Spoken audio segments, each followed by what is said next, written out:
네, 반갑습니다. 노영동 주민자치대학이 제주도에서 처음으로 지금 개설돼서 이렇게 만들어진 프로그램에 오늘 첫 번째 강의 제가 스타트하게 될 거라고는 생각을 못했는데 너무 영광스럽게 생각하고요. 좀 부담감도 있습니다. 너무 이제 주최 측 관계자분이 말씀하시기를 아까 말씀하셨지만 40명이 정원이었는데 너무 많이 신청해서 조금 힘들으셨다. 그만큼 이제 다른 프로그램도 있겠지만 이 AI라고 하는 거에 그만큼 관심이 뜨거운 증거가 아닌가. 저 혼자 그렇게 생각했습니다. 그래서 간단하게 먼저 한번 소개하고 오늘 12시까지 조금 최대한 재밌게 진행할 수 있도록 해 보겠는데요. 이제 오늘 수업과 다음 주 수업에 이어서 진행이 되는 동안에 좀 여러 가지를 실습을 조금 해 보실 건데, 근데 100% 이제 같이 따라 하시면 너무나 좋겠지만, 나는 잘 안 되는데요 하시는 분도 있으시겠죠. 그래서 제가 이제 나중에 제 거 유튜브 채널도 알려드릴 테니까 촬영한 거 편집해서 올리면 그거 조금 영상 참고하셔서 집에 가셔서 따라 한번 해보시고 충분히 연습하실 수 있게끔 제가 이제 촬영까지도 조금 준비를 해봤습니다. 저는 디지털 배움터 강사였습니다. 디지털 배움터 이제 수업 들어보신 분 많이 계시지 않을까 싶은데요. 디지털 배움터 강사를 오랫동안 활동을 했고, 그 다음에 뭐 디지털 튜터 활동, 그 다음에 뭐 평생교육장학진흥원의 도민대학 강사도 여러 번 했고요. 지체장애인협회, 이렇게 뭐 사회경제적 네트워크, 이렇게 기관 강의를 많이 했었습니다. 네, 지금은 사회복지협의회 디지털 전문 강사로 제주도에 있는 많은 사회복지기관의 종사자들께서 업무에 AI를 어떻게 활용을 할 수 있는가에 대한 편하게 좀 AI를 잘 사용해 보시라고 이제 사용법에 대해서 제가 지금 강의를 다니고 있습니다. 네, 본격적으로 AI 비서시대 챗GPT 한 번에 이해하기라고 하는 제목으로 제가 정했습니다. 제가 정해봤는데, 간단하게 우리 좀 분위기를 부드럽게 좀 재밌게 웃고 한번 시작해보자는 의미에서 제가 영상을 몇 개를 준비했는데요. 5개 영상을 보여드릴 거예요. 그러면 이 5개 중에 진짜 실사 정말로 사람이 카메라로 촬영한 진짜 이미지가 몇 번일 것 같은지 한번 찾아보실게요. 제가 차례대로 한번 보여드릴게요. 요거 영상만 한번 유심히 한번 살펴보시고요. 1번이었습니다. 이게 1번이었고요. 2번.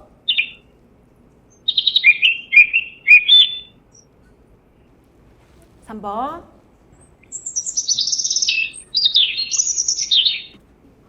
4번.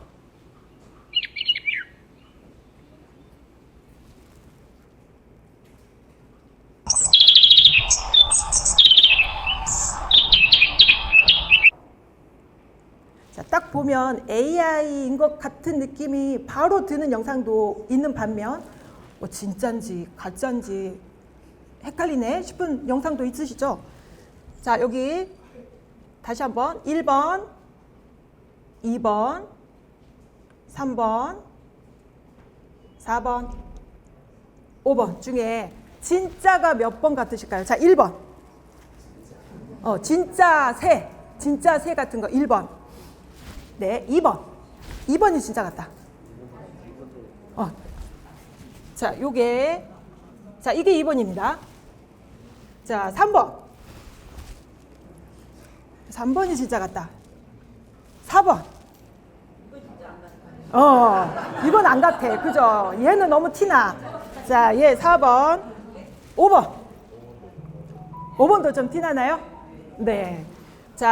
정답은 전부 AI입니다. 기가 막히지 않나요? 이거 제가 직접 다양한 AI 툴들을 사용을 해서 제가 직접 다 만들어 본 거예요. 그래서 만들어 보라라고 하는 똑같은 멘트를 적용을 해서 A 사이트, B 사이트 이렇게 5개를 선정을 해서 제가 만들어 보라라고 했는데 1번, 2번, 3번 같은 경우는 너무 실사 같지 않나요? 그렇죠. 저도 이게 특히나 요 3번 영상에서 뒤에 새한테 포커스가 맞춰지면서 나무 이파리는 희미하게 아웃포커싱 처리되는 거 보시면 정말 진짜 같지 않나요? 지금 AI 기술이 이만큼 발전을 했다라는 거죠. 그래서 저도 개인적으로 지금 가장 관심이 있는 분야가 AI를 활용을 해서 영화 만들어서 영화제에 한번 출품을 해보고자 하는 게 올해 목표입니다. 언뜻 생각하기에 개인이 영화를 어떻게 만들어요? 영화 감독 얼마나 돈도 많이 들고 시간도 오래 걸리고 하는 과정을 아무리 AI지만 혼자서 어떻게 영화를 만든다는 겁니까? AI 영화제라고 하면 한 3분, 5분 정도 분량입니다. 얼마 전에 제주에서 국제 AI 필름 페스티벌 열렸어요. 혹시 아시는 분 계신지 모르겠는데 한 전 세계적으로 1000여 편 정도 작품이 제출이 됐습니다. 그래서 프랑스 감독이 1등을 했거든요. 그래서 거기 이제 유튜브에 그 제주 국제 AI 필름 페스티벌 한번 찾아보시면은 거기에 제출된 영상 한번 보시면 아마 깜짝 놀라실 겁니다. 그래서 정말로 영화를 만든다라고 하면 그 많은 예산과 인원과 시간이 소비가 될 거를 제가 맘먹고 이제 한 5분여 정도의 AI 영화를 만든다라고 하면 저는 한 이틀 잡습니다. 이틀. 예, 그 정도면 가능합니다. 그러니까 물론 5분이니까 그렇기는 하지만 그렇지만 절대 만만한 작업은 아니에요. 그래서 올해 저의 개인적인 목표이기는 한데 이제 이렇게 이 AI라고 하는 거를 활용을 해서 당연히 글쓰기 이제 많이들 익숙하게 들어보셨을 챗GPT를 활용을 해서 글쓰기 하는 거, 그다음에 이미지 그림 만드는 거, 음악 만드는 거, 영상 만드는 거 다 가능하거든요. 이제 그 중에서 다는 사용을 못 해보실 거지만 이제 오늘과 다음 주 수업에 걸쳐서 실습을 조금 해보시기는 할 거예요. 그 중에 이제 음악 만드는 거를 좀 가장 많이 좋아하시고 조금 쉽게 해볼 수 있는 작업이기는 하세요. 그래서 먼저 본격적으로 이 AI라고 하는 거에 대해서 조금 어떻게 해서 AI라고 하는 게 현재 우리가 일상생활에 누구나 쉽게 접할 수 있을 정도로 이렇게 발전을 했을까 하는 부분을 한번 잠깐 살펴보려고 하는데, 혹시 나 챗GPT 써봤다. 챗GPT 써보셨다. 네네네네. 생각보다 많이 써보셨네요. 그러면 핸드폰에 다 앱이 깔려 있으시다는 거죠. 핸드폰에, 아니면 컴퓨터에서 사용해 보셨을 수도 있지만 아무래도 스마트폰으로 사용하시는 게 편하니까. 자, 여기 이제 보시면 엄청나게 발전을 했다라고 하는 내용이에요. 자, 우리가 처음에 1990년도 중반에 인터넷이 우리나라에 이제 보급이 되면서 대중화가 되면서 지금 현재 우리가 너무 이렇게 편하게 인터넷이라는 게 그렇게 대단한 거야 라는 생각이 없을 정도로 편하게 사용을 하고 있는데, 우리나라만 그렇잖아요. 외국의 다른 나라 어디를 가도 이렇게 빠른 인터넷 속도를 자랑하는 그런 나라는 많이 없다고들 하잖아요. 자, 인터넷이 세상에 나왔어요. 그 다음에 2010년도 초반에 스마트폰이 나왔죠. 근데 지금 AI라고 하는 게 나온 거를 기존의 과거의 스마트폰이나 인터넷이 처음 등장했을 때 우리가 느꼈었던 것보다 훨씬 비교도 안 되게 빠르게 우리 일상생활에 깊숙하게 침투를 했다는 거죠. 챗 GPT를 비롯해서 선두로 해서 AI라고 하는 게 2022년 11월 30날 전 세계적으로 처음에 시작이 됐습니다. 이제 나중에 제가 표를 한번 보여드릴 텐데, 그 챗 GPT라는 게 1억 명, 전 세계적으로 1억 명의 사용자를 확보를 하는데 걸린 시간이 기존의 다른 어떤 서비스랑 비교를 해도 역대급으로 빠른 사용자를 확보를 했다라고 하는 거거든요. 그만큼 우리 일상생활에 너무나 편리하고 다양한 분야에서 사용을 하게 돼서 도움을 많이 받게 되니까 사람들이 진가를 알아본 거죠. 자, 그래서 여기 보시면 우리가 AI라고 하는 내용은 많이 들으셨어요. 챗GPT라는 게 나오기 전부터 AI가 나도 모르게 우리 생활에 이미 깊숙이 침투가 되어 있다라고 하는 내용이에요. 그래서 대표적으로요, 내가 친구랑 지인분이랑 얘기를 하다가 야, 요즘에 다들 주변에 보니까 그렇게 캠핑들을 가더라. 캠핑. 나도 우리 가족이랑 좀 캠핑을 한번 가볼까 싶어서 쿠팡에서 캠핑 용품을 한번 검색을 하셨어요. 그런데 그날 저녁에 유튜브를 보고 있는데 나한테 한 번도 그런 내용이 뜨지를 않았는데 이제 어떤 캠핑을 전문적으로 다니는 사람이 차박이라고 하죠. 차로 캠핑하는 그런 영상이 나한테 갑자기 확 떴어요. 한 번도 뜬 적이 없는데 왜 내 유튜브 알고리즘이 나한테 이런 거를 보여주지? 하는 생각 해본 적 있으실 거예요. 그쵸? 그게 다 우리가 모르게 내가 쿠팡에서 검색했었던 그 검색 기록을 바탕으로 유튜브가 나한테 캠핑 관련된 영상을 보여주는 거거든요. 알고리즘이 나한테 이동을 했다, 나를 안내했다라고 표현을 하거든요. 그래서 그런 추천 시스템, 넷플릭스며 이렇게 유튜브 영상에 한 번도 내가 관심을 가진 적이 없는 영상이 나한테 갑자기 빵 떴다. 그것도 우리는 인식을 못했지만 AI라고 하는 기술이 그 안에 녹아들어 있었다는 거죠. 자, 그 다음에 이제 다들 운전을 하시니까 내비 사용해가지고 가실 거란 말이에요. 근데 내비도 그냥 여기 GPS 신호 받아가지고 그냥 안내해 주는 거잖아요. 하시는데 이것도 빅데이터 들어보셨죠? 빅데이터라고 하는 엄청나게 많은 그런 데이터가 수집이 돼서 우리한테 빅데이터를 기반으로 AI 기술이 적용이 돼서 우리한테 내비게이션으로 그렇게 길 안내를 해주는 게 그것도 AI 기능이 녹아들어 있었다는 거죠. 그 다음에 우리 스마트폰, 이제 다들 스마트폰 잠금 화면을 번거로우셔서 잠금 화면 세팅 안 해놓고 쓰시는 분들이 많이 계시는데 저 같은 경우에는 아이폰을 쓰는데 아이폰은 어떤가요? 이렇게 저는 딱 카메라로 얼굴 인식하면은 잠금 화면이 벗겨지게끔 그렇게 세팅을 해놓고 쓰고 있어요. 그것도 마찬가지 이미지를 인식하는 AI 기술이 적용이 되어 있어서 그렇게 나도 모르게 이것도 AI구나 이제 그런 기술들이 녹아들어져 있었다는 거죠. 자, 그래서 요즘 젊은 친구들은요, 젊은 아이들은 너무 이제 미래가 불투명하고 아직까지 취업도 잘 안 되고 얼마나 심리적으로 많이 힘들어하는 젊은 아이들이 많잖아요. 그런데 그 힘들어하는 부분을 주변의 가족과 지인과 친구들한테 상담을 하고 그런 친구들도 있지만 요즘에 정말 많은 젊은 친구들은 챗GPT한테 상담을 의뢰를 합니다. 챗GPT한테 물어봐요. 그러면 챗GPT가 전문 상담가 못지않게 정말 마음이 편안해지게끔 그렇게 조언을 잘 해준다라고 하거든요. 그래서 제가 한번 여기에 예제가 있어요. 이번 주말에 친구 생일인데 어떤 선물을 사야 될지 고민이야. 친구가 평상시에 실용적인 걸 좋아하고 최근에 캠핑에 빠졌어. 좋은 아이디어 좀 줄 수 있겠니? 자, 이거를 제가 그대로 챗GPT한테 한번 물어볼게요. 자, 얘가 어떻게 답변을 해줄까요? 너무 좋은 정보야. 친구가 실용적인 걸 좋아하고 자, 최근에 캠핑을 빠졌다면 아래와 같은 선물이 어때?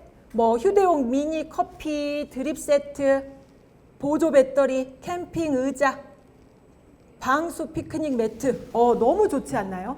그죠? 이렇게 내가 일상생활에 이럴 경우에 어떻게 해야 되지 싶은 모든 상황을 전부 다 고민하지 마시고 GPT한테 물어보면 정말 누구보다도 훌륭한 답변을 해줄 수 있다는 거죠.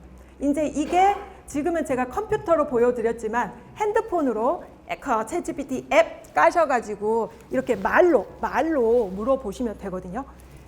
그래서 그것도 제가 이제 한번 보여드리기는 할 겁니다. 자, 이거 지금 고민을 물어봤다라고 했는데 이게 지금 제가 한 달여 전에 제 개인적인 상담 내용이 생겨가지고 제가 GPT한테 물어봤어요. 자, 너는 20년 차 부부 상담 전문가야. 현재 나는 남편과 초등학교 6학년 여자아이의 교육에 관해서 서로 가치관이 달라서 갈등을 겪고 있어. 제가 아이가 조금 어립니다. 이제 초등학교 6학년 딸이에요. 근데 이제 영어 공부에 관해서 저희 남편하고 좀 갈등이 생겼어요. 서로 공부를 이렇게 가르쳐야 돼, 저렇게 가르쳐야 돼. 근데 저희 남편은 일본어를 굉장히 잘하는 사람이거든요. 일본어를 원어민 수준으로 잘하는 사람이라 그 언어를 습득하는 데 대해서 굉장히 확실한 가치관을 가지고 있어요. 그래서 현재 저희 아이가 학원에 가서 막 단어 몇십 개씩 외우고 하는 이러한 교육 지금 방법이 마음에 안 들어서 저랑 한번 이렇게 부딪혔던 거죠. 그래서 그런 갈등 상황이 있어서 이거를 어떻게 해결을 할까, 어떻게 남편을 설득을 할까라고 하는 상황에서 제가 이렇게 물어봤어요. 자, 보시면 제가 이렇게 주저리 그 상황을 GPT한테 이렇게 길게 다 상황 설명을 했어요. 그래서 제가 원했던 답변은, GPT한테 물어본 답변은 뭐냐면요. 자, 남편과의 가치관이 부딪힐 때마다 논리적으로 설득하고 싶어. 어떤 예를 들어서 입도 뻥끗 못하게 죽사발을 만들어 줄 수 있을까? 이게 저의 목표였어요. 저는 남편하고 이렇게 이제 좋게 말하면 대화하고 나쁘게 말하면 싸울 때 제가 그래 내가 이겼어 라고 느끼는 게 논리적으로 설득을 해야지 제가 완벽하게 이겼다라고 생각을 하거든요. 그래서 근거와 논리적인 근거와 이제 어떤 그런 대안을 제시를 해서 남편이 그래 너 말이 맞는 것 같아 이렇게 대답을 해야지 제가 이겼다라고 생각을 하거든요. 그래서 정말 최종 목표는 이거였습니다. 죽사발을 만들어 줄 수 있을까라고 물어보는 게 정말로 목표였어요. 자, 그랬더니 얘가 GPT가 해준 답변이요. 보시면 뭐 아이를 향한 사랑과 책임감이 느껴져요. 다만 입도 뻥끗 못하게 죽사발을 만들어주고 싶다는 마음은 이해하지만 갈등의 장기화를 막기 위해 상대를 무력화시키는 설득보다는 서로 다른 관점을 이해하고 어쩌고 저쩌고 자 이렇게 쭉 설명을 해주면서 여기 밑에 이제 보시면 쭉쭉쭉쭉 답변을 해줍니다. 그래서 먼저 공감으로 시작하래요. 왜 우리 이제 상대방과 대화를 할 때 그래 너 말이 맞아 너 말도 맞는데 이러면서 먼저 인정을 하고 나의 주장을 얘기를 하라고 하잖아요. 그래서 당신이 말한 방식 뭐 문장을 통해 자연스럽게 언어를 익히는 게 효과적인 건 나도 잘 알아 라고 먼저 인정을 해주면서 그 다음에 이제 그렇지만 현실적으로는 조금 어려운 면이 없잖아 있어.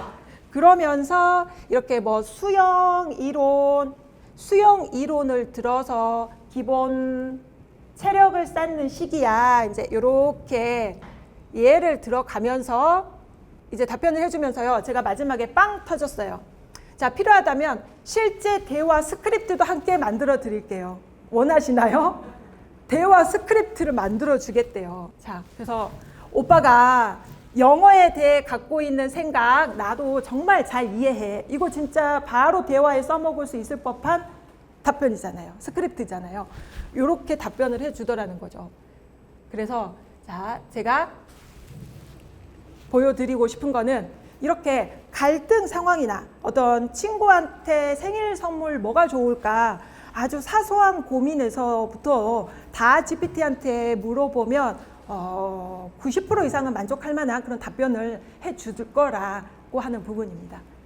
자, 그 다음에 예전에는 이제 이거를 일상생활에서도 GPT를 사용을 할 수 있지만 이제 젊은 사람들은 일을 해야 되잖아요. 젊은 사람뿐만 아니라 이제 조금 우리 연세가 있으신 시니어 분들도 하시는 일이 있어요. 그러면 하시는 일이 과거에를 생각을 해보시면 이제 어떤 회사의 팀이라고 생각을 해보면 자, 팀원들이 전부 다 모여요. 팀원들이 모여서 아이디어 회의를 하고 자, 너 아이디어 내봐라. 그러면 너가 아이디어 낸 거에 대한 자료 조사를 해서 보고서를 작성을 해서 각자 보고서 발표를 해봐라. 이제 뭐 이러한 과정이잖아요. 우리가 이제 TV에서 많이 보듯이 드라마에서. 자, 그런데 앞으로는 자, 이런 과정으로 업무가 진행이 되지 않을까 하는 부분입니다. 자, 이 팀에 제가 새로운 친환경 세탁 세제를 출시를 위해서 시장 조사가 필요하다고 가정을 해보자라고 나와 있어요. 그런데 이거를 시장 조사하면 얼마나 찾아봐야 될 자료가 많겠어요.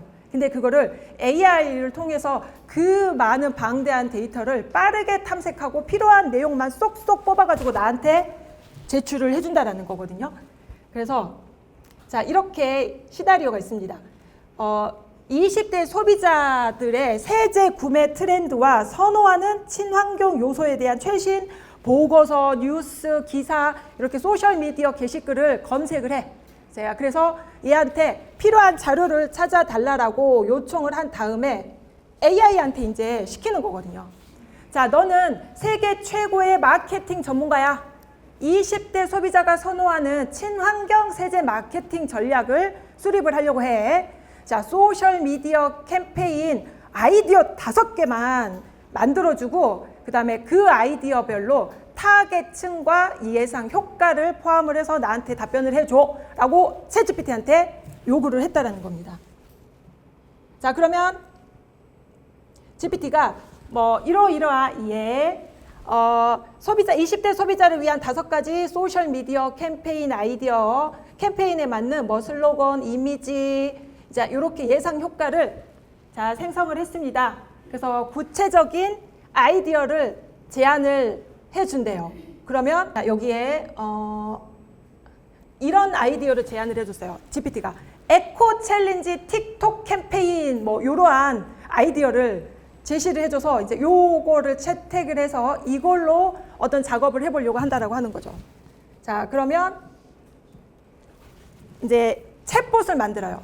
챗GPT를 활용을 해서 챗봇이라는 걸 만들어서 우리 회사의 친환경 세제에 대한 모든 정보를 GPT한테 다 업로드를 해요. 다 업로드를 해서 챗봇이라는 걸 만들어서 우리 회사 홈페이지에 그 챗봇을 딱 업로드를 해놓으면 소비자들이 와서 이제 챗봇한테 물어보죠. 이거는 어떤 주방 세제예요, 세탁 세제예요, 바디워시예요, 뭐 이런 식으로 질문을 하겠죠. 궁금한 걸. 그러면 GPT한테 답변을 하게끔 다 훈련을 시켜놨기 때문에 내가 사람이 응대를 하는 게 아니라 GPT가 챗봇이 다 대답을 해주니까 여러 명의 사람이 작업을 해야 될 일을 지금 이 과정 있죠. 그 많은 방대한 데이터를 수집하고 얘한테 훈련시키고 고객 응대 업무까지 한 명이서 가능하다는 거죠.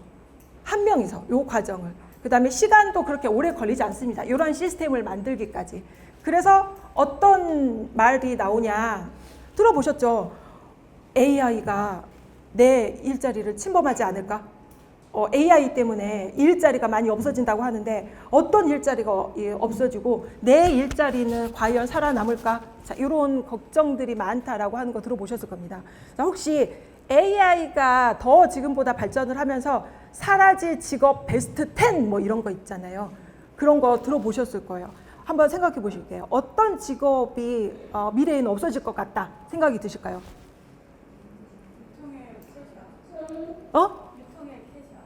유통? 캐셔? 그렇죠. 이렇게 뭐 지금도 있지만 무인 계산기가 더 많이 보편화 되겠죠. 자, 그 다음에 판사. 맞습니다. 판사 없어진다고 뉴스에 많이 나옵니다. 그 다음에 네? 변호사. 판사, 변호사. 그렇죠. 그 판례라는 게 중요하기 때문에 AI한테 예전의 판례를 전부 다 학습해 그러면서 다 자료를 올리면 그 판례를 바탕으로 나는 지금 이러이러한 상황이니까 나는 내가 유죄야 무죄야 사람의 개인적인 주관적인 의견이 들어가지 않고 정말로 공평하게 판결을 내리지 않을까. 정말로 판사, 변호사 없어질 거라고 언론에서 얘기하죠. 저는 개인적으로 없어질 직업 같은 게 제가 가장 느끼기엔 저는 약사 없어질 것 같아요. 약사. 내가 지금 증상이 이래. 몸의 증상이 이러니까 이런 증상만 얘기하면 AI가 알아서 타타닥 저 약 이렇게 뽑아가지고 조제해 주지 않을까요? 저는 약사가 가장 먼저 없어질 것 같습니다. 그래서 많이 있거든요. 그런데 이제 처음에는 그러한 문제가 많다. 그런 거를 많이 고민을 했는데 지금은 내가 AI에 내 직업이 없어질 거를 고민을 하는 것보다 AI를 활용하지 않는 사람이 AI를 활용한 사람에게 잠식당한다라고 얘기를 하죠. 내 직업 자체가 없어지는 거를 걱정을 하기 이전에 내가 AI를 잘 활용을 해서 회사 오너 입장에서 AI를 너무나 능숙하게 활용하는 직원 하나를 채용을 하는 거를 기존의 직원 5명이 할 거를 1명이 충분하게 다 해결을 하는데 5명은 왜 뽑겠어요?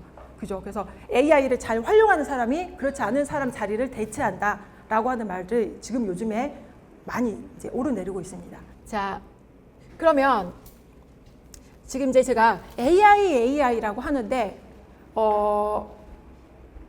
지금은 그냥 AI가 아니고요. 생성형 AI라고 합니다. 기존에는 AI라고 했는데 지금은 챗GPT가 나온 이후로는 생성형 AI라고 해요. 그럼 우리가 이 AI라고 하는 게 대중적으로 사람들한테 많이 인식이 된 계기가 있었어요. 2016년도에 혹시 어떤 사건인지 아실까요? 바둑, 그렇죠. 누구?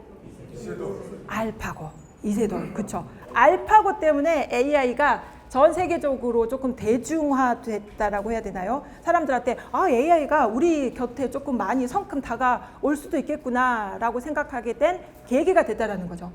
근데 챗 GPT가 이제 나오면서부터 그때는 생성형이라고 하는 말이 앞에 붙거든요. 그래서 그러면 그냥 AI랑 생성형 AI라고 하는 거는 어떤 차이가 있을 수 있느냐? 요리사를 비교를 하는데 기존의 AI가 레시피를 그냥 분석만 하는 평론가라면은 생성형 AI는 수많은 레시피를 학습해서 세상에 없던 새로운 요리를 창조해내는 요리사와 같다라고 얘기를 하는 거죠. 그러니까 기존에는 레시피만 분석해요. 알려줘요. 근데 생성형은 옛날에 없었던 아주 새로운 요리를 짠! 이런 레시피로 가지고 만들어 보세요 라고 하는 게 생성형 AI라고 한다는 거죠. 자, 세상의 모든 책, 그림, 음악을 공부하는 모범생처럼 방대한 데이터 속에 패턴과 규칙을 익힌대요. 이걸 딥러닝이라고 해요. 혹시 들어보셨을까요? 네, 들어는 보셨어요. 뭔지는 모르겠지만 뭐 딥러닝, 머신러닝 이러한 단어는 들어보셨을 거예요. 그래서 이 챗GPT는요, 지금 전 세계에 있는 모든 텍스트로 된 자료 있죠. 도서관에 있는 전자책, 그 다음에 수많은 논문, 우리 인터넷상에서 우리가 맨날 네이버에서 검색하는 자료들, 이러한 전 세계에 있는 모든 데이터를 다 공부한 아주 똑똑한 머리 좋은 모범생이라고 생각을 하시면 돼요. 그래서 다 기억하고 있으니까 요거에 대해서 알려줘 그러면 바로바로 내가 공부를 한 거니까 답변을 토해내는 거죠. 그래서 아주 공부 잘하는 모범생 학생이다. 자, 그래서 비슷한 얘기인데 기존의 예전의 AI는 이거는 고양이니? 물어보면 그래 이거는 고양이야. 얘는 생긴 게 고양이 같지 않지만 얘도 스콜피언 고양이 이름이 갑자기 생각이 안 나네. 고양이처럼 생기지 않았는데 얘도 고양이란다 라고 수많은 고양이라고 하는 그 사진들을 학습을 했기 때문에 고양이는 이렇게 생긴 거야 라고 판단할 수 있는 게 기존의 AI였어요. 그런데 생성형 AI는 고양이 그림 좀 그려봐 라고 하면 그림을 짠 그려서 보여주는 게 생성형 AI라는 거죠. 조금은 차이가 이해되시죠? 네. 자, 요 그래프 한번 보시면 아까 제가 잠깐 언급했지만 챗GPT라는 게 2022년 11월 30날 세상에 빵 나왔어요.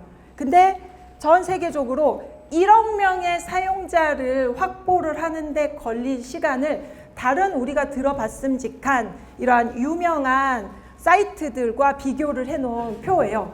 자, 넷플릭스 많이들 보시잖아요. 넷플릭스, 그 다음에 인스타그램, 뭐 페이스북 이런 게 있는데, 자, 넷플릭스가 1억 명의 사용자가 도달하기까지 120개월이 걸렸대요.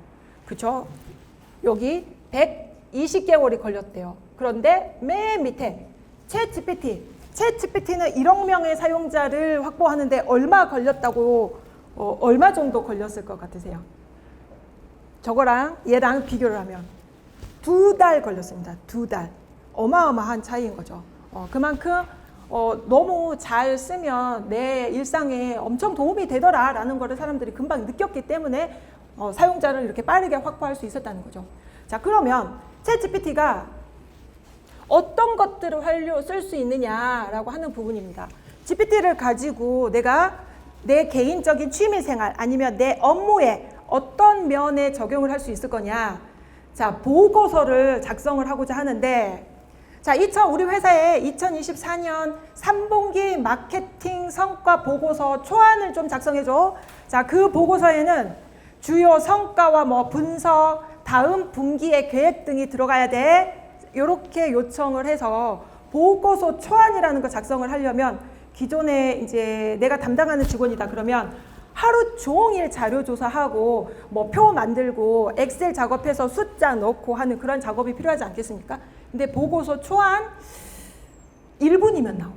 제 생각에 1분이면 나와요. 그러니 그 효율성, 생산성이 비교가 안 되는 거죠.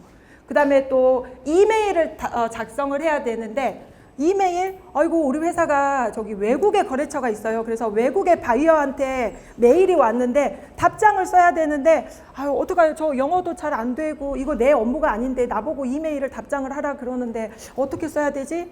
하실 때 자 GPT한테 그 왔던 이메일을 그대로 이제 보여줘요. GPT한테 보여줘서 이거에 대해서 긍정적인 답변을 작성해서 답신을 해야 돼. 너가 좀 저기 문구 좀 답장 좀 해줄래? 라고 하면 파악해서 너무나 정중한 말투로 그것도 영어로 잘 써줍니다.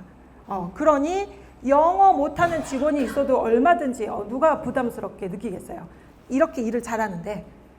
그래서 글쓰기, GPT가 제일 잘하는 게 글쓰기입니다. 자, 그 다음에 코딩.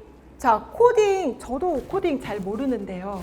지금 제가 보여드리고 있는 요 자료, 지금 여기 있죠? 지금 똑같은 이 자료인데 이거를 제가 직접 만든 게 아니고요. 저 GPT한테, 생성형 AI한테 내가 이러한 강의를 하려고 하는데 이제 초보자분들을 대상으로 해서 GPT를 알려주려고 하는 강의이니까 교환을 조금 짜야 되겠어. 네가 교환을 좀 짜줄래?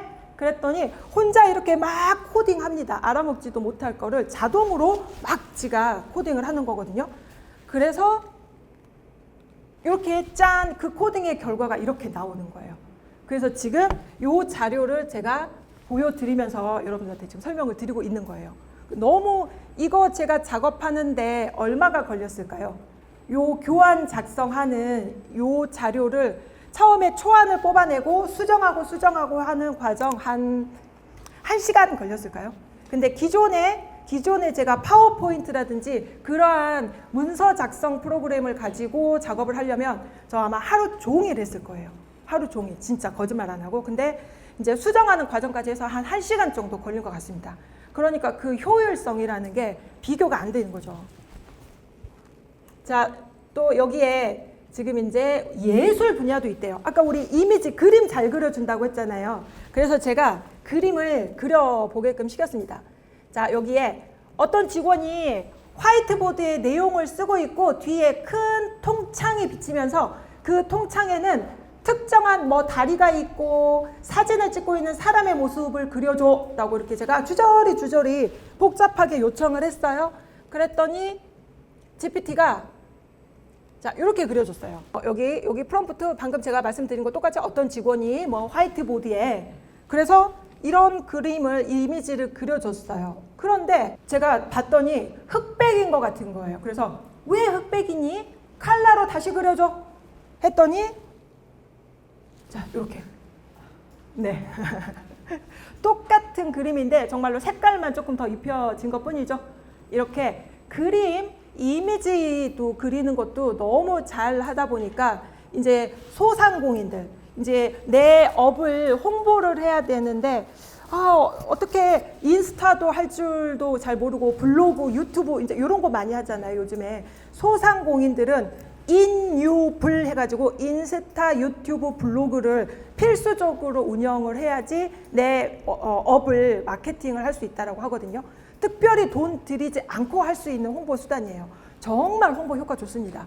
그런데 그럴 때 그런 홍보 차원으로 내가 이미지가 좀 필요한데 내가 직접 맨날 어떤 거를 이렇게 찍어서 핸드폰으로 찍을 수도 없고 밖에 안 나가서 또 집 안에서 GPT한테 자세하게 그 상황만 글로 설명만 해주면 이렇게 훌륭한 이런 이미지를 뽑아주니까요. 이거 진짜 같지 않나요? 실사 이미지 같잖아요. 그래서 이렇게 영상도 만들고 아까 제가 새해 보여드렸잖아요. 영상 만드는 거, 이미지 뽑는 거, 그 다음에 이따 또 제가 보여드리겠지만 노래도 기가 막히게 만듭니다. K-팝 기가 막히게 만듭니다.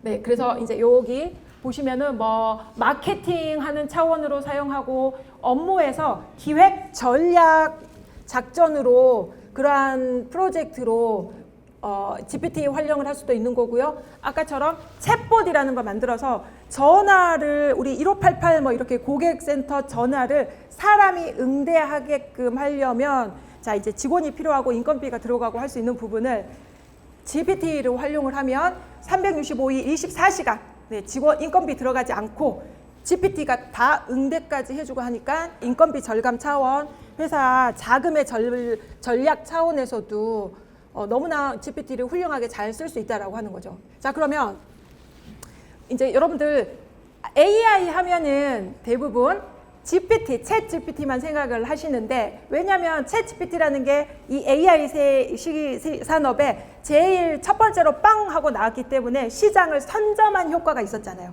그렇기 때문에 우리나라의 AI를 사용하는 인구를 조사를 해보면 단연코 압도적으로 챗 GPT가 1위입니다.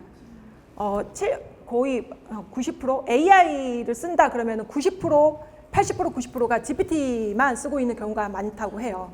자, 그런데 GPT가 할 수 있는 거는 제가 잠깐 앞에서 언급드렸다시피 굉장히 많이 있어요. 그런데 GPT만 있느냐? 그건 아니에요. GPT만 있는 건 아닌데, 자, 여기에 MS 코파일럿이라고 되어 있습니다. 혹시 코파일럿 들어보셨을까요? MS 코파일럿. 들어보셨어요. 네. 그 다음에 제미나이 들어보셨나요? 네? 제미나이가? 제미나이 깔려 있으세요? 좋습니다. 그러면 제가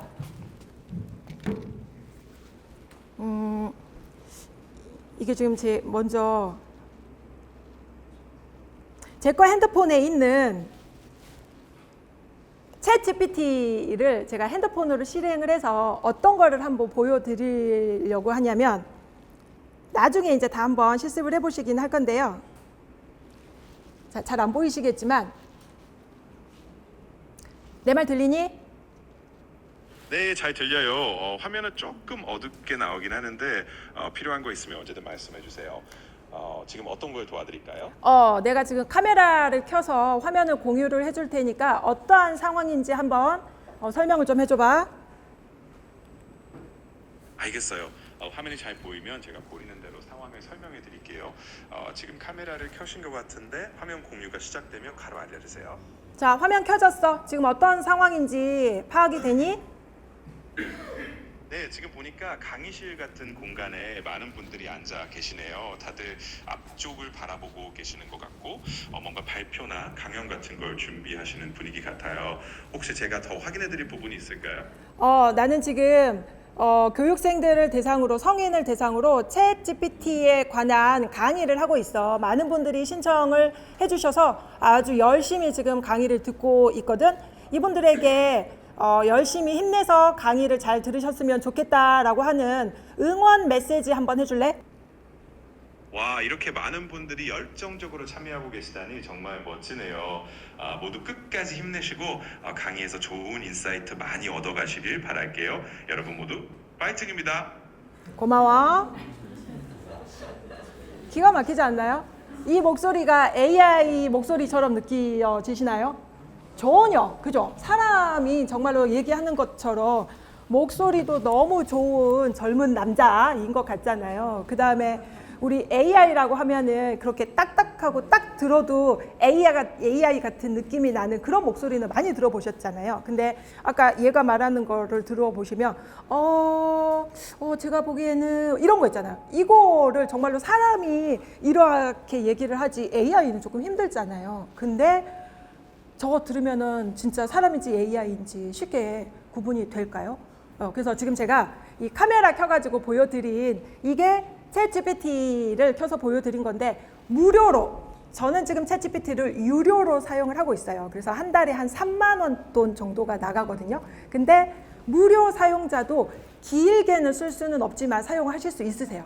그러면 이 챗 GPT 방금 카메라 기능을 켜서 어떤 상황에서 쓰실 수 있을까요? 한번 이렇게 생각나는 거 한번 말씀해 보실까요? 어떤 상황에서 쓸 수 있을까요? 제가 이 강의를 챗GPT 강의를 하다가 그런 분이 계셨어요. 이거를 제가 설명을 해드렸어요. 그랬더니 요 기능이 처음에 출시된 지 얼마 안 돼서 이거를 알려드렸더니 어떠한 40대 여성분이 무릎을 치면서 나 저번 주에 스페인 출장 갔다 왔는데 통역비만 60만 원이 들었는데 이걸 내가 알고 갔으면 그 60만 원 아낄 수 있었는데 라고 얘기하는 거죠. 자, 무슨 상황이냐면 통역비? 얘가 그러면은 외국 영어, 스페인어 다 잘한다는 거잖아요. 그죠? 자, 이렇게 쓰시면 됩니다. 내가 해외여행을 갔다. 베트남을 가셨어요. 베트남 가셨는데 대부분 뭐 이제 패키지로 가니까 이렇게 베트남 현지 사람하고 대화하거나 그럴 일은 별로 없으실 수 있는데 이제 물건을 사러 갔어요. 자유관광 시간이어가지고 물건을 사고 맛있는 거를 먹으러 이제 가셨는데 여기 딱 간판을 봤는데 다 베트남 말로만 있어가지고 뭘 파는지를 잘 모르겠는 거죠. 그럴 때 핸드폰을, 자, GPT를 켜서 카메라를 켜서 사진을 찍으세요. 사진을 찍으면 아무 말도 필요 없어요. 별 말 안 하고 사진만 찍어서 GPT한테 업로드하면 GPT가 한국말로 이거는 무슨 요리고요. 이거는 무슨 재료가 들어가서 어떤 맛이 나고 매콤하고 뭐 이렇게 그 메뉴에 대한 설명을 다 해준다는 거죠. 자, 그 다음에 또 통역 잘한다고 했잖아요. 통역 잘하니까 자, 이거 켜요. GPT를 켜가지고 방금처럼 이렇게 대화하는 그 상태를 만들어 놓으신 다음에 자, 잘 들어. 너는 지금부터 통역을 해야 돼. 내가 베트남에 여행을 왔는데 지금 어떤 기념품을 사려고 해서 여기 상인이랑 대화를 해야 되는데 난 좀 깎고 싶어. 디스카운트를 하고 싶은데 그 상황을 베트남 말이 내가 안 되니까 네가 통역을 조금 해줘야 돼. 그래서 한국말이 들리면 너는 무조건 베트남어로 통역을 하고 반대로 베트남어가 들리면 무조건 한글로만 번역해 주는 거야. 중간에 다른 말 쓸데없이 하지 마. 알았니? 그러면 얘가 예, 알겠습니다. 지금부터 번역만 하겠습니다. 라고 하면서 그때부터 시작이에요. 그러면 핸드폰 딱 바닥에 놓고 이제 아우 이거 내가 이거는 그냥 살 테니까 얘랑은 조금 더 깎아줘요. 그러면은 뭐 안 돼 뭐 어쩌고 저쩌고 이제 하겠죠. 요즘에 그 베트남 상인들은 한국 사람들 워낙 많이 가니까 한국말도 다 잘한다고는 하지만 이제 예를 들어서 제가 말씀드리는 거니까 그러면 정말 기가 막히게 통역을 하니까 뭐 자유관광 전혀 부담 없이 앞으로 가셔도 된다는 거예요. 그러면 이게 이제 하루에 무료 사용자는 한 10분 정도밖에 못 써요. 이 방금 대화하는 거는 한 10여 분 정도. 그러니까 딱 GPT 한 달만 유료 결제하셔가지고 3만 원이면 우리 치킨 한 번만 안 사 먹으면 되니까 한 달치만 유료 결제하셔가지고 해외여행 베트남을 가시던지 유럽 어느 국가 9박 10일 갔다 오셔도 문제 없이 다녀오실 수 있다는 거죠. 아시겠죠? GPT한테 그 상황 설명만 딱 해주시면 되는 거예요. 자, 그 다음에 여기에 MS 코파일럿이라고 하는 AI 서비스가 있는데 MS 하니까는 내가 알고 있는 그 MS인가 싶으시잖아요. MS가 뭘까요? 마이크로소프트, 맞아요. 마이크로소프트에서 만든 AI 서비스가 코파일럿이라고 하는 거예요. 그래서 뭐 굳이 GPT가 뭐 이것도 잘하고 저것도 잘하고 못하는 게 없는데 다른 거를 쓸 필요가 있나요? 있어요. 각각의 그 특화된 기능들이 있습니다. 그래서 이 MS 코파일럿이라고 하는 거는 이제 어떻게 사용을 할 거냐?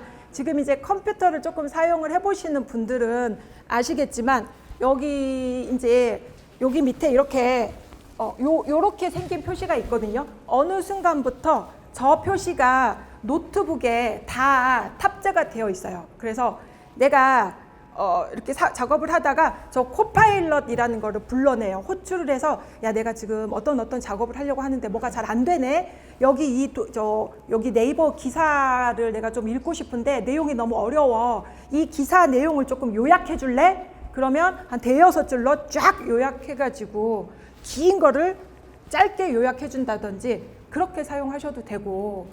자, 근데 이제 그것 말고 이 MS의 코파일럿이라고 하는 거가 얘만 할 수 있는 작업이 있습니다. 여기에 이제 이렇게 예제가 있어요. 에너지 문제와 저탄소 전략에 대한 전략 보고서 초안을 작성을 해주는데 2000년부터 5년 단위로 대한민국의 탄소 배출량 추가 및 출처도 표기해줘 라는 이러한 프롬프트가 있어요. 이걸 제가 자 여기가 얘가 지금 우리 써보신 분은 아시겠지만 워드, MS 워드 문서 작성하는 프로그램, 마이크로소프트의 문서 작성 프로그램 MS 워드라고 하는 건데 얘한테 제가 방금 그 초안 보고서 작성해달라고 하는 거를 이렇게 붙여넣기 하고요. 제가 엔터 쓸 테니까 자동으로 얘가 보고서 다 만들어줍니다. 지금 5년 단위로 대한민국 탄소 배출량을 표로 만들어주라고 했잖아요. 그러면 5년 단위면 내가 저 데이터를 찾아야 되잖아요. 근데 어디에서 찾아야 될지도 모르겠고 막막한 상황인데 자 얘한테 하라고 일을 시키니까 어떻게 하는지 한번 볼게요. 초안 만드는 중 하면서 보세요. 지 혼자 주주주주주 써내려 가고 있어요. 자 그래서 서론, 에너지 문제 자, 네, 에너지 문제의 현황 뭐 이렇습니다. 저탄소 전략. 그래서 대한민국의 탄소 배출량 현황 아까 제가 5년 단위로 하라고 했잖아요. 그랬더니 지가 알아서 이 인터넷에서 떠도는 자료들을 찾아가지고 표로 작성하라고 했더니 딱 표로 5년 단위로 해가지고 이렇게 자동으로 초안을 만들어줬어요. 이것만 하더라도 대단하지 않나요? 얘는 말 그대로 초안이에요. 초안. 초안이다 보니까 중간중간에 디테일한 거는 휴먼 터치가 들어가야 됩니다. 그러니까 그렇게 표현을 해요. 휴먼 터치가 들어가야 돼요. 그래서 얘한테 이렇게 일을 시켜놓고 이거를 수정을 안 하고 그대로 갖다 이제 상관한테 보고를 한다. 그러면은 바로 이거 지금 보고서라고 써서 다시 해와! 이렇게 이제 다시 뿌리는 거죠. 보고서를.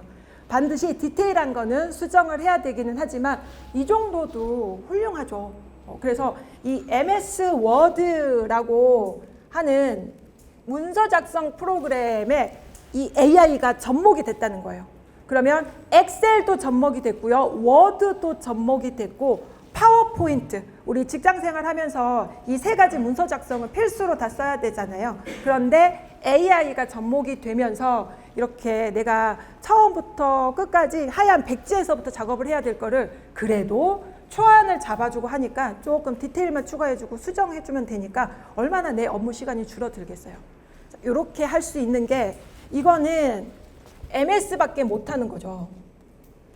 마이크로소프트가 문서 작성 프로그램이라고 하는 강력한 프로그램을 가지고 있는 게 어마어마하게 큰 메리트입니다. 그래서 걔네들이 전부 이렇게 다 AI 서비스와 접목이 됐다라고 하는 거죠.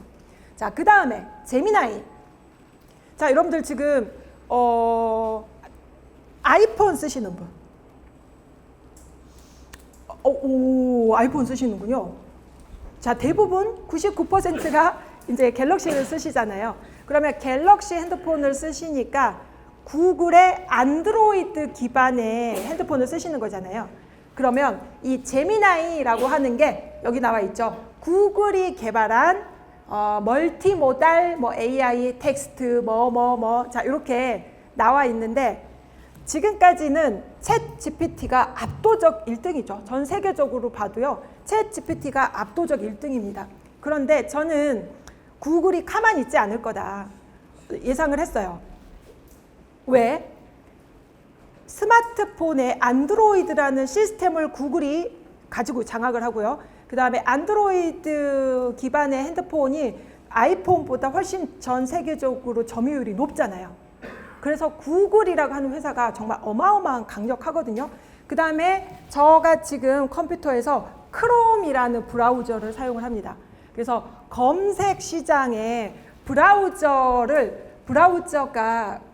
크롬 브라우저라고 하는 게 70%, 전 세계적으로 70%에 해당하는 사람들이 크롬이라는 브라우저를 씁니다. 그래서 브라우저를 가지고 있다라고 하는 것도 엄청난 파워가 되는 거거든요. 그래서 핸드폰 안드로이드 크롬이라는 브라우저를 가지고 있는 이 구글이 가만히 있지 않는다. 그래서 한 달 전에 구글이 이를 갈고 이제 우리 구글이 달라졌어요. 우리 제미나이가 달라졌어요 하면서 새롭게 업데이트된 기능들을 그 구글 회장이 그 CEO가 전 세계에 그냥 빵 터뜨렸어요. 그래서 유튜브에서 난리가 났어요. 야, 구글 세상에 이런 기능까지 됩니다. 뭐 이제 그러면서 굉장히 한 달 전쯤에 아주 따끈따끈합니다. 이슈화가 돼가지고 이 제미나이라고 하는 게, 자, 제가 또 어떻게, 저는 제미나이도 유료를 쓰고 있어요. 똑같이 챗GPT랑 첫 화면은 비슷한데 얘도 마찬가지로 아까 눌러가지고 제미나이야 이제 카메라 켜서 보여주고 이제 그런 기능이 똑같이 있어요. 자, 그런데 그런 거 본 적 그런 그 광고 영상이라고 해야 될까요? 본 적 있으신지 모르겠지만 이 제미나이나 챗GPT나 이렇게 어떤 사람이 이렇게 잡고 이렇게 해요. 그래서 저게 뭐 하는 상황일까 싶었더니 봤더니 그 사람이 시각 장애인인 거예요. 시각 장애인이니까 안 보이잖아요. 그래서 장애인이 대중교통을 이용을 하고 싶은데 이제 좀 제한이 있잖아요. 그래서 챗GPT나 이렇게 제미나이를 핸드폰에 실행해가지고 아까처럼 카메라를 켜는 거예요. 그래서 이렇게 되고 이렇게 해서 제미나이한테 물어보는 거죠. GPT한테 지금 길에 돌아다니는 택시가 혹시 보이니? 빈 택시 있니? 그러면 제미나이가 택시는 안 보이는데요. 그러면 버스가 지나가니? 혹시 몇 번 버스가 보이니? 이렇게 물어보면 네, 저기 멀리서 몇 번 버스가 오고 있는 것처럼 보입니다 라고 답변을 해주니까 이제 버스 탈 준비를 할 수 있는 거죠. 그 다음에 저희 집에 책상이, 저는 모니터 2개, 3개 있어요, 모니터가. 그래서 책상이 되게 좀 지저분합니다. 이것저것 올려져 있는 게 많고. 그래서 저도 이제 조금 나이가 있잖아요. 그래서 노안이 있어서 모니터용 돋보기를 저도 쓰고 컴퓨터 모니터를 봐야 돼요. 요거는 그냥 일상생활용이고, 그래서 안경을 막 바꿔서 쓰고 이거 썼다가 저거 썼다라고 하는데 순간 어딨어? 안경 어딨어? 돋보기 어딨지? 컴퓨터용 안경 어딨지? 이렇게 될 때가 있거든요. 그러면 그때 GPT 켜요. 또 제미나이 카메라 켜서 이렇게 제 거 책상을 한번 쭉 보여줍니다. 그러면서 GPT야, 제미나이야, 내 거 혹시 너 안경 보이니? 근데 분명히 안경을 책상 어디에다가 둔 것 같은데 난 지금 도저히 못 찾겠다. 그러면 제미나이가 저 가운데 모니터 받침대 뒤쪽에 지금 뭐 안경 보이는 것 같은데요? 라고 답변을 해주는 거죠. 왜 우리 바로 눈앞에 있는데 나는 못 찾는 경우 있잖아요. 그럴 때 GPT나 제미나이나 활용을 하시면 그렇게 카메라 켜서 활용을 하셔도 된다는 거죠. 근데 이제 이 제미나이는 이 구글이라고 하는 우리가 핸드폰에서 쓰는 모든 기능들을 제미나이가 다 접목이 돼서 쓸 수 있다 보니까 이제 저 같은 경우는 제가 한번 잠깐 보여드리면, 자, 이게 저의 구글 캘린더의 이제 스케줄이거든요. 스케줄표인데 뭐 개인적인 스케줄도 있고 지금 제 강의 일정을 적어놓은 스케줄도 있고, 여기 복잡하잖아요. 이게 구글 캘린더예요. 여러분들 캘린더 다 쓰시잖아요. 이렇게 저처럼 캘린더에다가 스케줄을 다 적어 놓지는 않더라도 캘린더는 쓰시죠. 근데 나는 삼성 캘린더 쓰는데요 하시는 분도 있지만 구글 캘린더가 이제 굉장히 사용하기가 편합니다. 그래서 제가 이 캘린더를 제미나이라고 하는 것과 연동이 돼가지고 제가 제미나이한테 물어보는 거예요. 한번 물어볼게요. 자, 다음 주 나의 스케줄 알려줘. 자, 그러면 얘가 자동으로 제 거 캘린더에 접속해가지고 제 스케줄을 쫙 다 가지고 와서 일목요연하게 보여줍니다. 제가 뭐 다른 말 안 했거든요. 그냥 내 스케줄 알려줘 했더니 자동으로 제 거 캘린더를 읽어와서 데이터를 이렇게 보여줘요. 그러면 있잖아, 저기 7월 3일 날 목요일 3시 서귀포 지역 창업 특화 PPT 제작 강의 2시 저기 2시 아니야, 3시로 수정해줘 라고 얘기를 하면, 얘한테 얘기하면 자동으로 얘가 제 거 캘린더 가가지고 시간 딱 다 수정해 놓습니다. 이제 가장 이제 일반적으로 쓰실 수 있는 게 캘린더인데, 만약에 이런 과정이 아니면 내가 캘린더 들어가가지고 거기 찾아서 클릭해서 이거 지우고 다시 수정하고 해야 되는데, 이 제미나이한테 저기 수정해줘, 삭제해줘, 옮겨줘, 확인해서 보여줘, 표로 정리해줘, 뭐 얼마든지 다 이 제미나이라고 하는 것에서 다 한꺼번에 가능하다는 거거든요. 제어가 다 가능하다. 그래서 이 제미나이라고 하는 게 우리가 핸드폰에 대부분 안드로이드, 구글 안드로이드를 사용을 하고 있기 때문에 그게 정말 편안하게 쓸 수 있는 그 환경이 GPT보다는 어떻게 생각하면 제미나이가 더 강력할 수도 있어요. 자, 그 다음에 요 세 가지가 가장 대중적인 3대 AI라고 할 수 있어요. 자, GPT, 코파일럿, 제미나이 요 세 가지입니다. 자, 그 다음에 이미지 생성이죠. 아까 우리 GPT가 이미지 너무 잘 그렸잖아요. 그림 너무 잘 그렸잖아요. 그 다음에 GPT도 잘 그리지만 왜 우리 챗 GPT에서 그림 그리는 거 몇 달 전에 2월 달, 3월 달에 전 세계적으로 열풍이 불었던 이미지가 있어요. GPT한테 그림 그려줘라고 했었던 것 중에 어떤 건지 혹시? 지브리. 난리 났었죠. 지브리. 내 거 예쁘게 나온 사진, 가족 사진 GPT한테 업로드를 해놓고 이걸 지브리 스타일로 바꿔줘 했더니 너무 멋있게 잘 만들어주잖아요. 그래서 저도 그거 카톡 프로필 사진으로 다 바꿔서 한동안 가지고 다녔거든요. 그래서 요즘엔 GPT가 예전에 비해서 그림을 너무 잘 그려요. 그 전에는 그렇게 못 그렸어요. 근데 너무 예쁘게 잘 그립니다, GPT가. 근데 GPT가 그림을 그려주는 서비스 이름이 여기 보이다시피 달리라고 하거든요. 네, GPT 내에 그림 그려주는, 이미지 만들어주는 서비스 이름을 달리라고 합니다. 자, 그런데 여기에 이 미드저니라고 하는 이미지 만들어주는 AI가 있는데 얘는 예술적으로 너무 잘 그려줘. 예술적으로. 자, 제가 한번 미드저니라는 걸로 만들어 놓은 예제를 한번 보여드릴게요. 자, 이거 보니까 딱 누구 그림이다라고 좀 떠오르는 그 화가 있지 않으세요? 그쵸? 클림트 스타일을 참고해서 이렇게 그려줘. 제가 여기다가 구스타프 클림트라고 이렇게 이름이 들어갔어요. 그랬더니 그 클림트의 그림 풍을 참조를 해서 이렇게 그림을 그려줬다라는 거죠. 그래서 제가 여기 미드전이라는 걸로 해가지고 이렇게 요런 거 지브리풍이잖아요. 이런 이미지. 그래서 이렇게 내가 원하는 애니메이션 스타일이든지, 자, 요거는 어떤 스타일 같으세요? 누구 스타일 같으세요? 고우 스타일이죠. 고우 스타일로 이제 영어로 이 미드전이라고 하는 게 안타깝게도 영어로만 입력을 했었어야 되는데 또 최근에 한글도 가능하다라고 바뀌기는 했습니다. 그래서 이 미드전이라고 하는 게 가장 유명한 이미지 만드는 AI 사이트예요. 그래서 그림에 조금 관심이 있는 분은 이렇게 이미지 뽑아내는 것도 한번 연습해 보시면 너무 좋아요. 자, 그 다음에 뭐 이미지 만드는 거 옆에 뭐 스테이블 디퓨전이라고 하는 것도 있는데 전부 다 돈 내야 되거든요. 미드저니도 한 달에 $8 돈 내야 되고 챗 GPT도 한 달에 한 3만 원 내야 되고, 그런데 여기 스테이블 디퓨전이라고 하는 거는 그 이미지를 만들어주는 그 프로그램을 내 거 컴퓨터에 설치를 해가지고 만드는 거예요. 그러니까 돈이 안 들어요. 돈 안 드는데 어려워.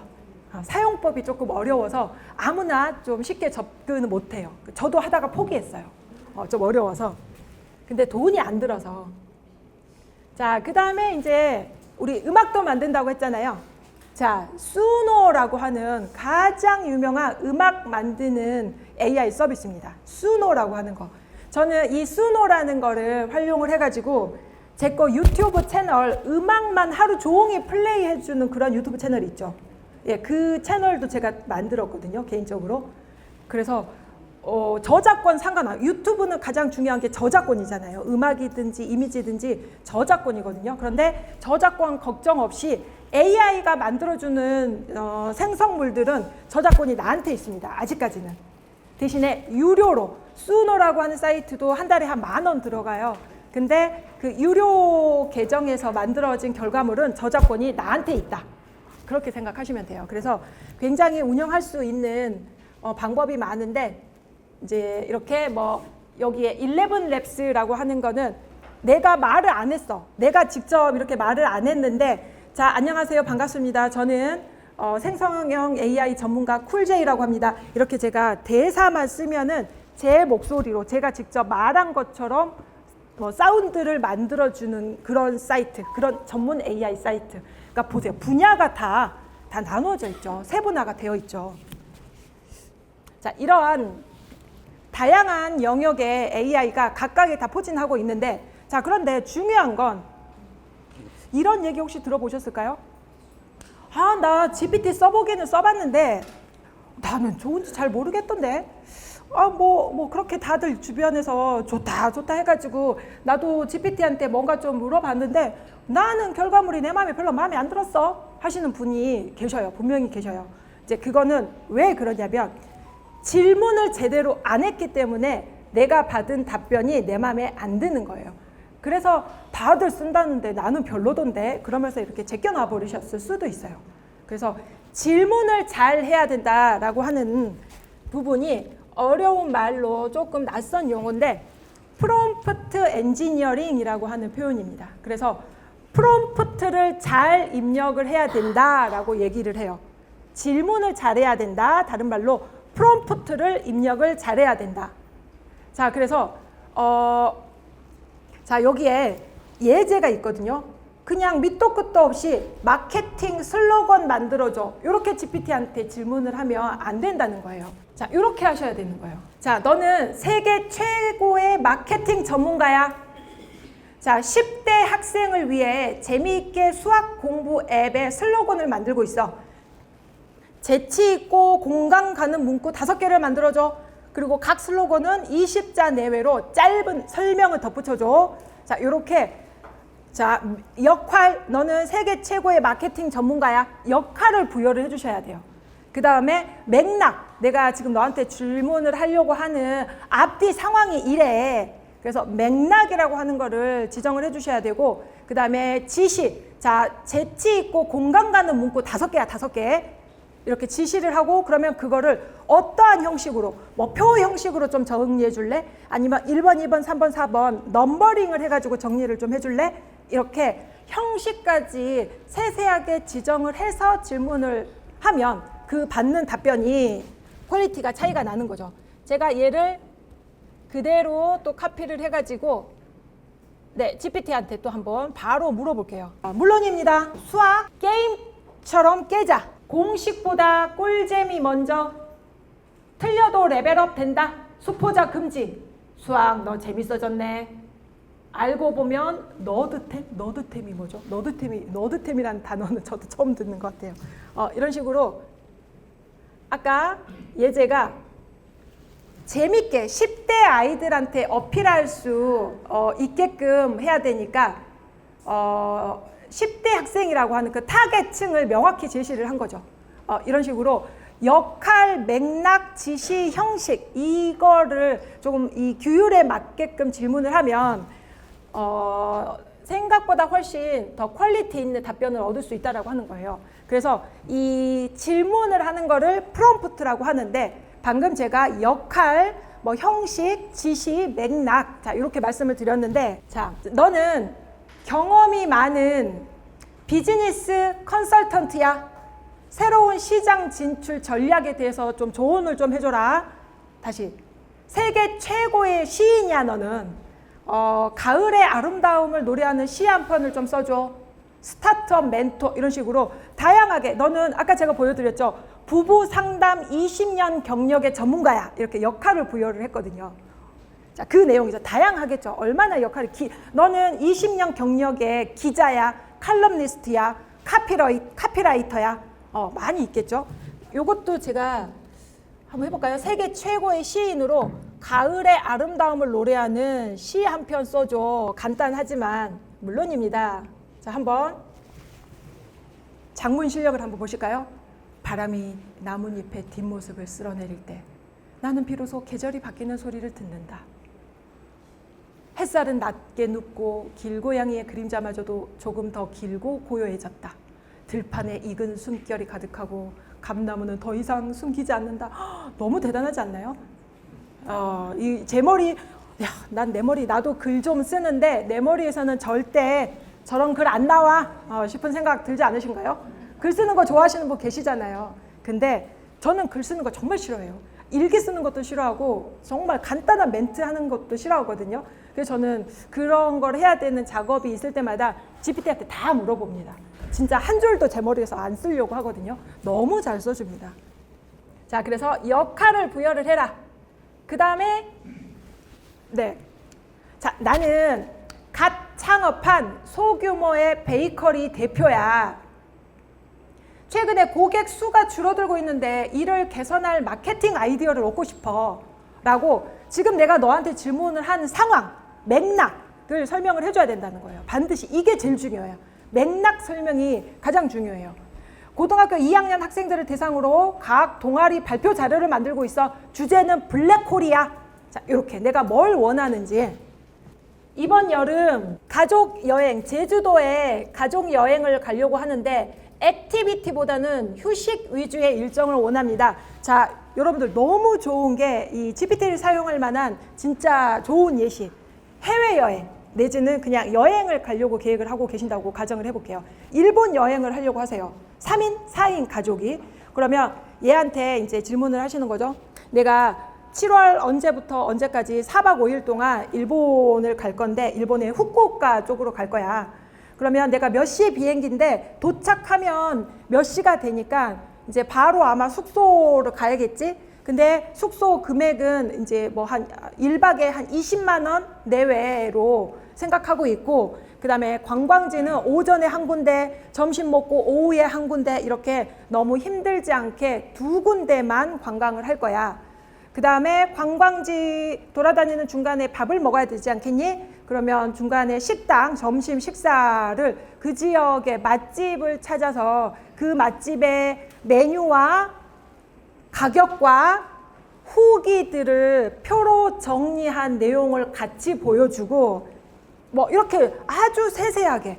그러면 동선이 여기 갔다 하는 게 아니라 여기에서 돌고 그 다음 날은 여기에서 돌고 아주 경제적인 그런 동선을 짜달라라고 얘한테 얘기를 하면 너무 훌륭하게 짜줍니다. 그래서 그 중간에 이렇게 더 추가해야 될 질문들이 있을 것 같다. 예를 들어서 너가 알려준 이 호텔에 내가 직접 예약할 수 있게 그 호텔 홈페이지 주소도 같이 링크를 달아줘. 요렇게 한다든지. 그러면 내가 구글 들어가 가지고 후쿠오카를 내가 여행을 가려고 하는데 그러면 호텔을 어디로 잡지? 내가 다 찾아야 되잖아요. 그죠? 그러면 후쿠오카 그 근처 관광지 주변에 맛집? 아유, 뭐 그냥 거기 가서 닥쳐서 고민하지 뭘.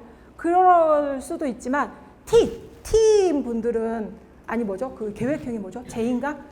T인가? 아주 철저하게 다 계획해가지고 움직이는 그러한 성향이신 분들은 미리 다 짜야 되니까 다 GPT한테 가기 전에 세세한 것까지 다 스케줄을 쫙 다 짜달라라고 요청을 하고 그대로 움직이면 시행착오할 필요도 없고 중간에 낭비하는 시간 없고 얼마나 경제적으로 여행하실 수 있으시겠어요.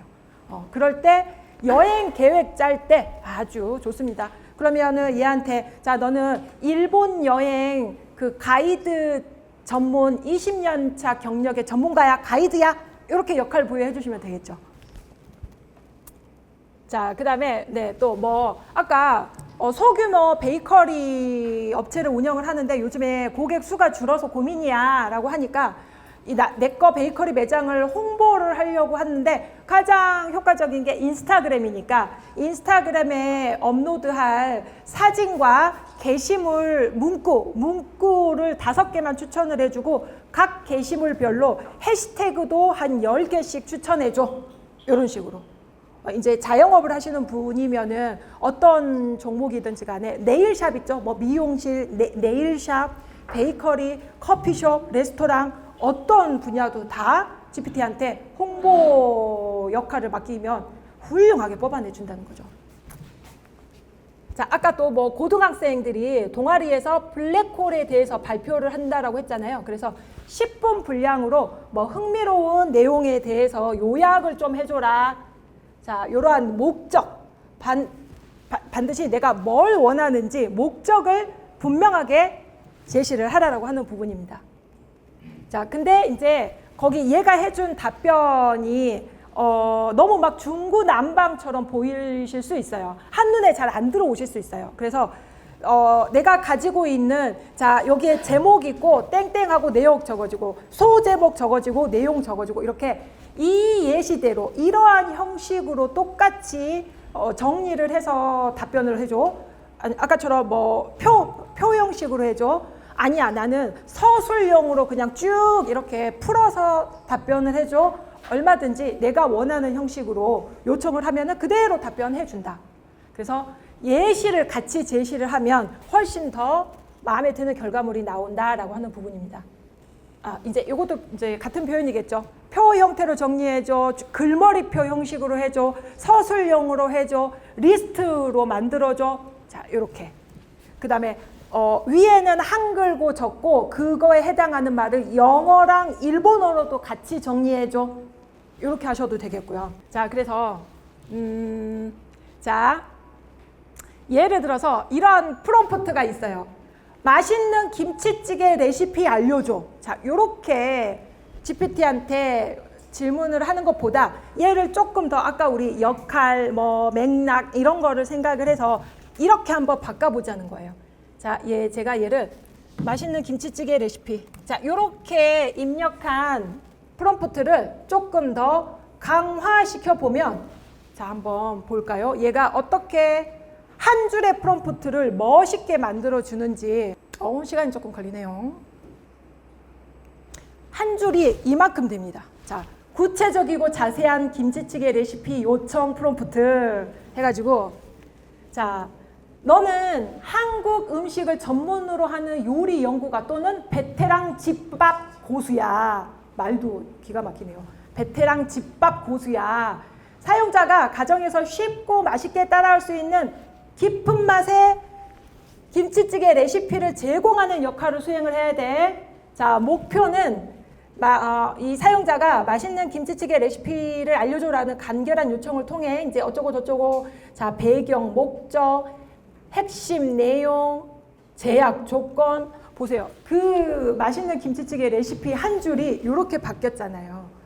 이렇게 세세하게 질문을 이 정도까지는 아니지만 간단하게 할 거를, 너는 저기 20년 차에 집밥 전문가야. 집밥 레시피 전문가야. 이렇게 역할 부여해 주는 거 한 줄만이라도 더 추가가 되면 답변이 달라진다는 거죠.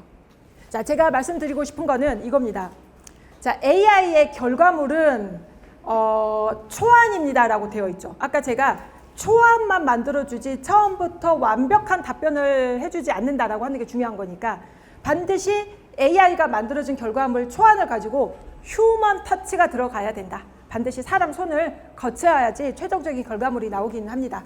그래서 결정과 검토는 항상 사람의 몫이라는 점을 잊지 마세요. AI는 모든 것을 다 해결해주는 만물 박사가 아니라 우리의 시간을 전략해주는 그냥 강력한 조수의 역할을 하는 것 뿐입니다. 자, 라고 이렇게 정리를 해주고 있습니다.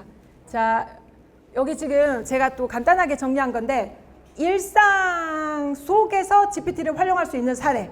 자, 제가 아까 통역했다고 했잖아요. 통역, 번역 너무 잘합니다. 그래서 언어 학습을 한다라고 하는 과정, 나 항상 우리 해마다 저기 신년 계획 세우고 하는 거에 뭐 항상 하시는 거 있죠. 뭐 담배 끊기, 뭐 술 줄이기, 그다음에 뭐 영어 공부하기 이런 거 우리 항상 하잖아요. 그런데 지금 GPT가 전 세계 거의 모든 언어를 다는 아니겠죠. 다는 아니겠지만 기본적으로 우리가 학습하고자 하는 언어는 다 지원됩니다. 거의 원어민 수준으로 말을 다 잘하기 때문에 저는 그 아이들 영어 공부하는 데 있어서 그 원어민이랑 대화할 일이 없잖아요. 그런데 GPT가 원어민인 거죠. 그래서 아까 한국말로 대답을 했지만, 자, 너는 지금부터 나의 영어 과외 교사야. 내가 영어로 말을 할 테니까 내가 말한 영어 문장이 문법적으로 맞는지, 그 다음에 내 거 발음이 어떤지 좀 체크 좀 해줘서 피드백 좀 해줄래? 그 다음에 이제 내가 공항에 가가지고 입국 심사를 하려고 하는 상황이라고 가정을 하고, 입국 심사원의 역할을 너가 하고 내가 이제 그 받아야 되는 관광객의 역할을 한다라고 가정을 하고 내가 질문을 하면 너도 답변하고 서로 이렇게 롤플레잉을 좀 하고자 하는데 너가 입국 심사원의 역할을 조금 해줘 라고 이렇게 딱 상황을 만들어 주는 거죠. 그러면 기가 막힙니다. 그래서 저는 개인적으로 그 우리가 원어민을 접할 기회가 많이 없기 때문에 어떤가요? 그 아이들 전화 영어 하잖아요. 전화 필리핀 사람들에서 전화 영어 이런 거 하는 업체들 다 망할 거라고 생각해요. 얘가 필리핀은 왜 필요해요? 저기 영국 영어, 미국 영어, 원어민이 내 손 안에 있는데 필리핀이 왜 필요하겠어요? 그 다음에 내가 시도 때도 없이 전화 영어는 딱 정해진 시간에 정해진 그 타임의 분량만큼만 가능한데 이거는 뭐 GPT는 내가 원하는 시간에 언제든지 다 해주니까 뭐 필요가 없죠. 그래서 이 영어를 주로 하는 이 사업체도 아마 이거를 많이 바꿔야 될 겁니다. 그 전화 영어 하는 그거를 바꿔야 되고 대대적인 어떤 대변혁이 일어나지 않을까. 그 다음에 뭐 내가 지금 이렇게 했거든. 내가 문법적으로 조금 틀린 거를 수정을 해줄래? 특히나 저 같은 경우는 저희 아이가 아까 어리다고 했잖아요. 그래서 영어 공부를 하다가 저한테 와가지고 물어봐요. 엄마, 여기 앞에는 왜 더를 쓰면 안 돼? 어떨 때 정관사를 쓰고 어떨 때 부정관사를 써야 돼? 이런 거를 지금 배우고 있어가지고 저한테 물어보는데 제가 순간 막혔어요. 말문이 막혔어요. 그래서 있잖아. 제가 설명하려고 요즘엔 저는 아예 시도를 하지 않아요. 자, 무조건 애매하다 싶으면은 GPT 켜서 자, GPT한테 물어보자 라고 하면 그 한 줄에 대한 대답으로 요만큼 예제 문장이랑 해서 보여주는데 어설프게 제가 설명을 할 필요가 없는 거죠. 그 다음에 또 얼마 전에 저한테 뭐라고 물어봤냐면 엄마, 만이 뭐야, 만? 그러니까 숫자 만 아니고 영일만, 포항만 할 때 그 만이 뭐야? 사회에서 나왔대요. 근데 어려운 단어잖아요. 그래서 있잖아, 만이라고 하는 거는 하려다가 자, GPT한테 물어보자. 그래가지고 바로 초등학교 6학년 아이가 이해할 수 있을 만한 수준으로 만이라고 하는 거에 대해서 설명해줘. 여기에서 만이라고 하는 거는 포항만, 영일만 할 때 그 만이야. 이거를 전부 이렇게 자세하게 세세하게 설명을 해주시는 거예요. 그러면 얼마나 전문적인 용어를 쓰면서 그렇지만 제가 초등학교 아이의 눈높이에 맞춰서 설명을 해달라고 했잖아요. 그러니까 그 아이가 이해할 만한 단어와 표현을 사용을 해서 설명을 해주니까 있잖아, 만은 말이지 엄마가 고민할 필요가 없는 거죠. 그래서 저는 정말 사소한 것까지도 요즘에는 다 GPT 내지는 제미나이로 활용을 합니다.